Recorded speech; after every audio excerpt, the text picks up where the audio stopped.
നമസ്കാരം.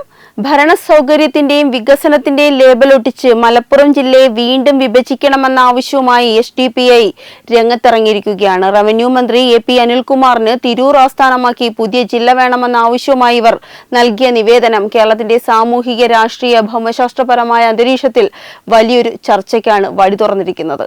ജനസംഖ്യാ വർധനവാണ് പ്രധാന കാരണമായി ഇവർ ഉയർത്തിക്കാട്ടുന്നത്. മുൻപ് കോഴിക്കോട് ജില്ലയുടെ ചില ഭാഗങ്ങളും പാലക്കാടിന്റെ ചില ഭാഗങ്ങളും ചേർന്നാണ് മലപ്പുറം ജില്ല രൂപീകരിച്ചതെങ്കിൽ അതിന് പിന്നിലുണ്ടായിരുന്ന രാഷ്ട്രീയ ലക്ഷ്യങ്ങളും ഇപ്പോൾ നടക്കുന്ന വിഭജന നീക്കങ്ങളും തമ്മിൽ വലിയ സാമ്യമുണ്ട്. നാട്ടിലെ പാവപ്പെട്ടവന്റെ അടിസ്ഥാന പ്രശ്നങ്ങൾക്ക് പരിഹാരം കാണാൻ മടിക്കുന്നവരാണിപ്പോൾ വലിയ ഭരണ പരിഷ്കർത്താക്കളായി ചമയുന്നത്. സർക്കാർ ഓഫീസുകളിൽ ഒരു സർട്ടിഫിക്കറ്റിനായി ജനങ്ങൾ ദിവസങ്ങളോളം ക്യൂ നിൽക്കേണ്ടി വരുന്നത് ജില്ലയുടെ വലുപ്പം കൊണ്ടല്ല, മറിച്ച് നിലവിലുള്ള സർക്കാർ സംവിധാനങ്ങളുടെ അനാസ്ഥയും കെടുകാര്യസ്ഥതയും കൊണ്ടാണ്. സ്വന്തം നിയോജക മണ്ഡലത്തിലെ ജനപ്രതിനിധികളുടെ പരാജയം മറച്ചുവെക്കാൻ നാടിനെ കഷ്ണങ്ങളാക്കാൻ നോക്കുന്നത് ജനങ്ങളോടുള്ള വെല്ലുവിളിയാണ്. ഇത്തരം അനാവശ്യ പ്രവണതകൾക്ക് കൂട്ടുനിൽക്കാതെ താഴെത്തട്ടിലുള്ള വില്ലേജ്, താലൂക്ക് ഓഫീസുകളുടെ പ്രവർത്തനം കുറ്റമറ്റതാക്കുകയാണ് യഥാർത്ഥത്തിൽ ചെയ്യേണ്ടത്. ഇസ്ലാമിന്റെ സമ്മർദ്ദങ്ങൾക്ക് വഴങ്ങി അതിർത്തികൾ മാറ്റി വരയ്ക്കാൻ തുനിഞ്ഞാൽ അത് സംസ്ഥാനത്തിന്റെ മൊത്തത്തിലുള്ള ആസൂത്രണത്തെ തന്നെ താറുമാറാക്കും.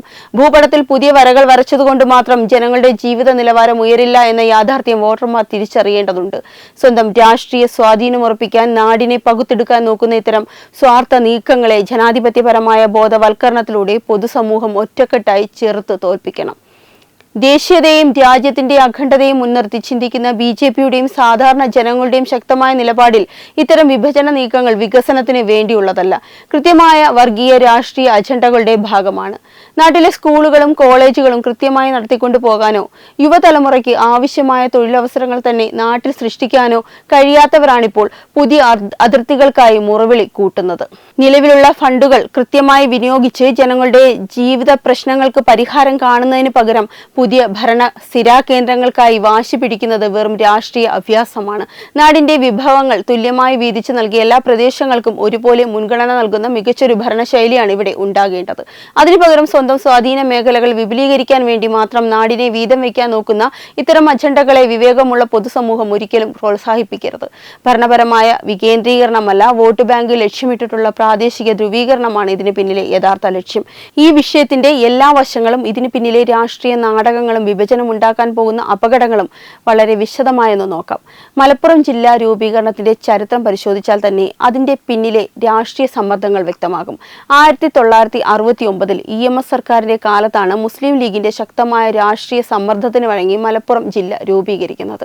അന്ന് വികസന പിന്നോക്കാവസ്ഥയാണ് കാരണമായി പറഞ്ഞതെങ്കിലും ഇസ്ലാം ജനവിഭാഗത്തിന് മേധാവിത്വമുള്ള ഒരു രാഷ്ട്രീയ വോട്ട് ബാങ്ക് പോക്കറ്റ് സൃഷ്ടിക്കുക എന്നതായിരുന്നു യഥാർത്ഥ ലക്ഷ്യമെന്ന വിമർശനം ശക്തമായിരുന്നു. ഇപ്പോൾ വീണ്ടും ജില്ല വിഭജിക്കണമെന്ന് ആവശ്യപ്പെടുമ്പോൾ ചരിത്രം ആവർത്തിക്കുകയാണ്. ഭരണ സൗകര്യം എന്ന വാക്ക് ഇത്തരം തീവ്ര സ്വഭാവമുള്ള സംഘടനകൾക്ക് ഒരു മറ മാത്രമാണ്.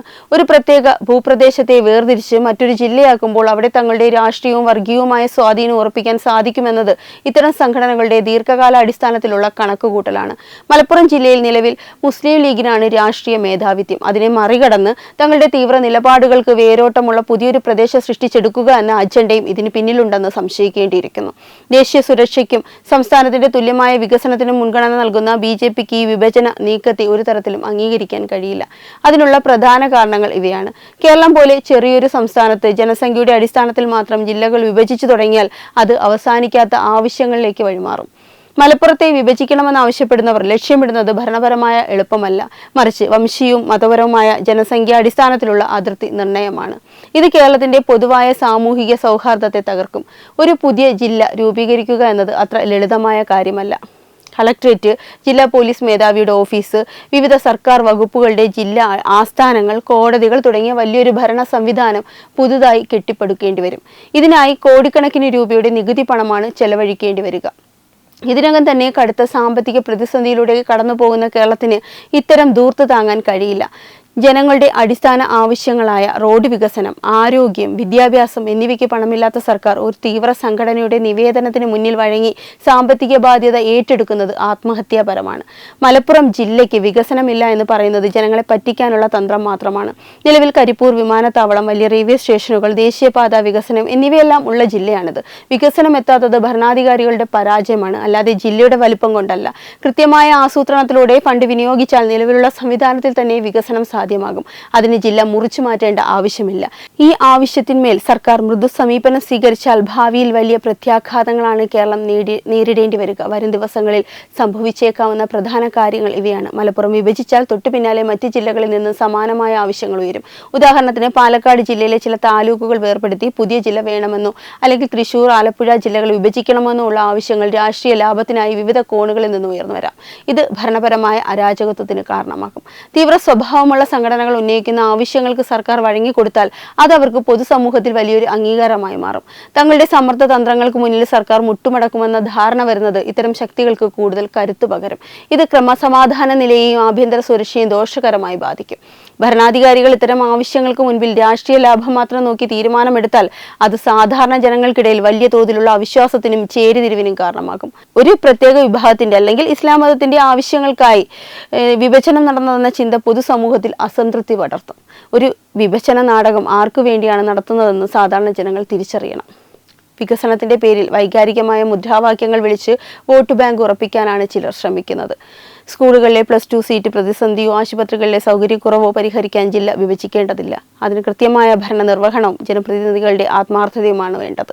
ഭരണം ജനങ്ങളിലേക്ക് എത്താൻ പഞ്ചായത്തുകൾക്കും നഗരസഭകൾക്കും കൂടുതൽ അധികാരവും ഫണ്ടും നൽകുകയാണ് വേണ്ടത്. അല്ലാതെ പുതിയ IAS, IPS ഉദ്യോഗസ്ഥർക്ക് ഇരിക്കാൻ പുതിയ കസേരകൾ ഒരുക്കുകയല്ല ചെയ്യേണ്ടത്. മലപ്പുറം ജില്ല വിഭജിച്ച് തിരൂർ ആസ്ഥാനമാക്കി പുതിയ ജില്ല വേണമെന്ന SDPയുടെ ആവശ്യം പൂർണ്ണമായും തള്ളിക്കളയേണ്ടതാണ്. വികസനത്തിന്റെ പേരിൽ നടത്തുന്ന ഇത്തരം ഭൗമശാസ്ത്രപരമായ വിഭജനങ്ങൾ സംസ്ഥാനത്തിന്റെ താൽപര്യങ്ങൾക്ക് വിരുദ്ധമാണ്. ജനങ്ങൾക്ക് കൃത്യസമയത്ത് നീതിയും ആനുകൂല്യങ്ങളും എത്തിക്കാൻ നിലവിലുള്ള സംവിധാനങ്ങളെ നന്നാക്കിയെടുക്കുകയാണ് ആദ്യം ചെയ്യേണ്ടത്. അല്ലാതെ സ്വന്തം രാഷ്ട്രീയ ലാഭത്തിന് വേണ്ടി നാടിനെ പകുത്തെടുക്കാൻ നോക്കുന്നത് ജനങ്ങളെ വഞ്ചിക്കുന്നതിന് തുല്യമാണ്. അതിർത്തികൾ മാറ്റിവരച്ച് പുതിയ ഓഫീസുകൾ പണിയുന്നതിലല്ല കാര്യം. പാവപ്പെട്ടവന്റെ ജീവിത പ്രശ്നങ്ങൾക്ക് പരിഹാരം കാണുന്നതിലാണ് യഥാർത്ഥ വികസനം ഇരിക്കുന്നത്.